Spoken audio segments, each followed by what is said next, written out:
Uniform Civil Code, which Uttarakhand government has adopted, has given uniformity in law in various spheres. Right now we are standing inside PGDAV College in Dehradun. Let's speak to some of the youngsters and find out that what they think about this new law.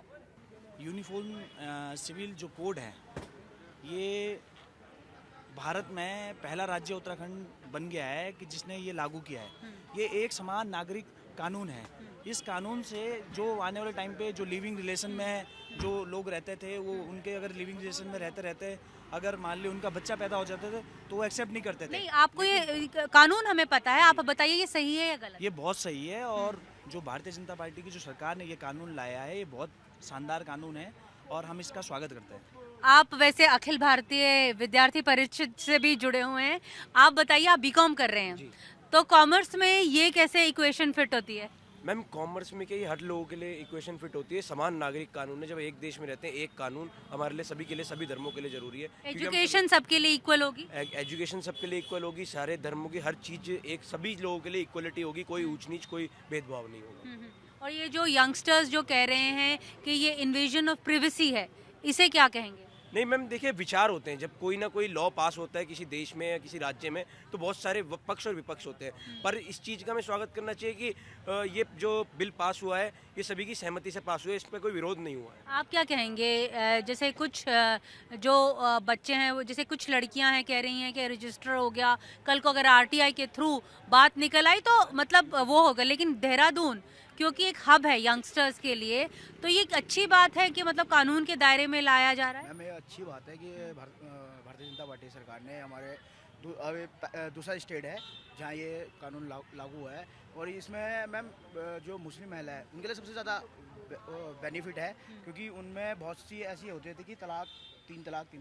तो अब government ने ये कह दिया है कि अगर मियाँ बीवी अगर अलग हो। नहीं, आप मुस्लिम्स की बात छोड़ दीजिए। मैम मुस्लिम नहीं, आप बच्चों की बात कीजिए, मैं बच्चों की बात कर रही हूँ। हाँ। मैम बच्चों के लिए भी अगर कोई आज की डेट में अब यंग पीढ़ी ऐसी है कि ये लिविंग में भी रहती है तो मैम इसमें भी अभी जो कल कानून लागू हुआ है इसमें भी मैम एक फॉर्म ऐसा आ चुका है कि अगर कोई घर से बाहर रह के लिविंग में रहता है 18 से 21 वर्ष की अगर लड़की है तो उसके लिए मैम एक कानून ने एक फॉर्म निकाला है रजिस्ट्रेशन कि माँ बाप अगर उन दोनों के सहमति है तो वो फॉर्म भर सकता है। तो शादी और लिव इन में क्या डिफरेंस रह जाएगा?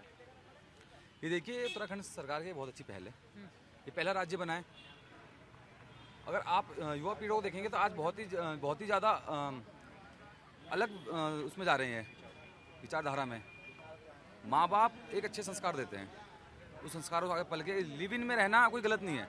आप लिव इन में रह रहे हो, 2-4 दिन रहते हो, फिर दूसरे के साथ, फिर तीसरे के साथ, वो फिर क्लेश बढ़ते बढ़ते एक परिवार तक पहुँचता है और परिवार में झगड़े होते हैं, उन बच्चों के चक्कर में परिवार परेशान होता है।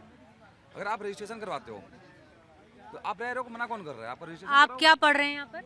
मैं मास कॉम पढ़ रहे हैं। तो ये मीडिया के स्टूडेंट हैं जो यहाँ पर पढ़ रहे हैं। कुछ नौजवान लड़कियों से भी बात करते हैं, वो उनका क्या कहना है, जो यंग गर्ल्स हैं उनका क्या कहना है। आप क्या कहेंगी इसके बारे में? आप यंग गर्ल हैं और साथ में पढ़ रही हैं, क्या पढ़ रही हैं अभी? Geography of India. Geography of India. आज क्या एग्जाम है? आज एग्जाम है। तो ये जो कानून पास हुआ है यूसीसी, ये कहा जा रहा है प्रोग्रेसिव कानून है, महिलाओं के लिए अच्छा है, तुम क्या मानती हो? मुझे लगता है कि यूसीसी जो इंट्रोड्यूस हुआ है वो बहुत अच्छी तरह से सबको मतलब हेल्प कर रहा है और इसको होना चाहिए, पूरे देश में लागू होना चाहिए। अभी तो जैसे उत्तराखंड में ही लागू हुआ है तो मुझे लगता है पूरे देश में यूसीसी लागू होना चाहिए क्योंकि जब हम एक देश के नागरिक हैं, सभी एक देश में रह रहे हैं एक साथ मिलकर, तो उनके लिए एक साथ एक कानून भी होना चाहिए। जैसे आप जानते हैं क्रिश्चियन मैरिज एक्ट अलग है, मुस्लिम्स का मैरिज एक्ट अलग है, तो उस हिसाब से अगर देखा जाए तो एक देश में रहने, अगर हम एक देश के नागरिक हैं तो हमारे लिए समान कानून भी लागू होना चाहिए। जो ये बात हो रही है, जो यंगस्टर्स कह रहे हैं, कहीं जैसे मैंने बच्चों से बात की तो वो कह रहे हैं कि इन्वेजन ऑफ प्रिवेसी है, मतलब हम क्या कर रहे हैं, हम सरकार को क्यों बताएं, जैसे इसके बारे में क्या बोलोगी? मतलब जो पर्सनल जो आपकी एक लिबर्टी है वो तो चलो ठीक है, लेकिन फिर भी काफ़ी हद तक जैसे लिव इन में लोग रह रहे हैं तो अगर हम एक हिंदू राष्ट्र में रह रहे हैं या जो भी हम इंडिया को बोल रहे हैं तो उसके लिए भी मतलब पता होना मुझे लगता है कि ज़रूरी होता है, क्योंकि अगर कोई बच्चा लिव इन में भी रह रहा है तो उसकी फैमिली को तो पता होना ही चाहिए और अगर वो चीज़ रजिस्टर्ड होगी तो वो ज़्यादा हेल्पफुल होगी आगे के लिए, क्योंकि आपने देखा है अभी कई अभी काफ़ी केसेस सामने आए हैं जहाँ पर लोग लिव इन में रह रहे थे और बाकी बाद में कुछ मर्डर्स या ऐसे केस सामने आए हैं। तो मुझे लगता है कि उसके लिए अगर रजिस्टर्ड होगा तो वो ज़्यादा सेफ होगा कपल के लिए भी और पूरी सोसाइटी के लिए भी। बिल्कुल बिल्कुल। तो सेफ्टी ऑफ विमेन को लेकर यहाँ के बच्चे जो हैं वो बहुत जागरूक हैं। उनका कहना है कि यंगस्टर्स जो हैं ज़्यादा बात नहीं करना चाहते हैं। हालांकि कैमरा में कुछ और लड़कियां हम देखने की कोशिश करेंगे कि कोई अगर लड़कियां अगर बात करने की कोशिश करेंगी, आप बात करेंगी। आप ये बताइए कि जो ये यूसीसी कानून उत्तराखंड में पहली बार, आपका वैसे पढ़ती क्या है? मेरा बीकॉम है, लास्ट ईयर है। और यहीं उत्तराखंड की रहने वाली है? हाँ जी। उत्तराखंड की रहने वाली है। अकेली डॉटर है, भाई हैं, क्या है? 3 भाई बहन है। 3 भाई बहन है। अच्छा, बड़ी बहन है? छोटी है। छोटी है। अच्छा, तो छोटी बहन को क्या सलाह देंगी कि ये कानून अच्छा है कि बुरा है? नहीं, अच्छा है क्योंकि इसमें हर धर्म को मतलब एक समान मान्यता मिलेगी तो अच्छा ही है। हाँ, धर्म को अच्छा एजुकेशन, राइट टू एजुकेशन मिलेगा, सब कुछ मिलेगा। विमेन के लिए अच्छा कानून बताया जा रहा है। लेकिन जैसे जो यंगस्टर है, युवा पीढ़ी है, वो कह रही है कि ये आप हमारी निजी जिंदगी में दखल अंदाजी कर रहे हो सरकार को। नहीं, ये वैसे एक तरह से सही भी है क्योंकि आजकल जैसे बहुत सारे मतलब लोग होते हैं जैसे मतलब पढ़ाई वगैरह के लिए बहुत वो होता है ना कि मतलब कि नहीं, हम पढ़ाना नहीं चाहिए, बाहर नहीं जाना चाहिए लड़कियों को। जब तक लड़कियां घर से बाहर नहीं जाएगी तो उन्हें मतलब बाहर के बारे में पता कैसे चलेगा, उन्हें जानकारी कैसे मिलेगी, हर चीज़ की नॉलेज कैसे होगी। तो मेरा मानना है कि अच्छी है ये।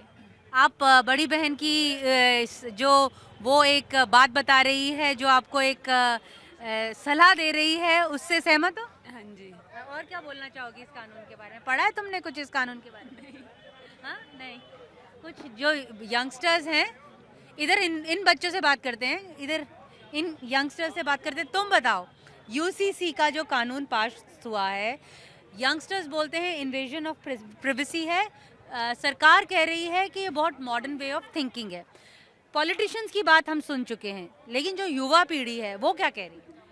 ये प्राइवेसी में तो मेरे हिसाब से कोई दखलंदाजी वाली चीज़ नहीं है। ये तो मतलब हमारी सेफ्टी के लिए एक इनिशिएटिव उठाया है गवर्नमेंट ने और हम बहुत ही प्राउड फील करते हैं कि उत्तराखंड गवर्नमेंट ने सबसे पहले एक राज्य बनाया उत्तराखंड जिसने इसको लागू किया है।